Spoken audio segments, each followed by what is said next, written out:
These websites invite you to come on in and roam around. They'll tell you a story, or if you'd rather, you're welcome to go on your own journey through all this information and create a second story, which explains the company's name, Second Story Interactive Design.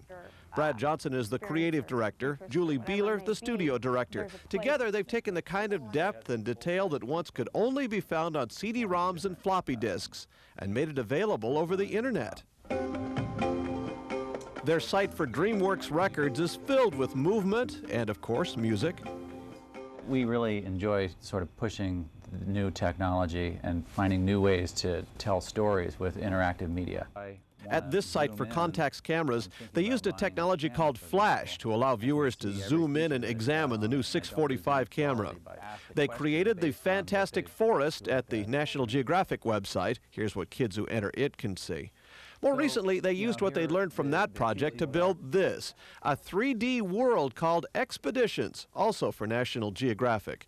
Its inspiration, says Julie Beeler, was a boring geography book for teachers.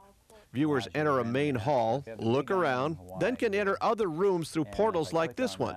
Here's a room that uses the big island of Hawaii to teach physical geography. Kids can use a mouse to look beneath the volcanoes or pull winds over the islands. Instead of presenting it in kind of, a less exciting way, we're able to make it interesting for kids to really understand the wind patterns and the currents rather than looking at some diagram. And those kids can linger and play and create their own journey. In other words, write a second story. Mark Hendricks, KOIN 6 News.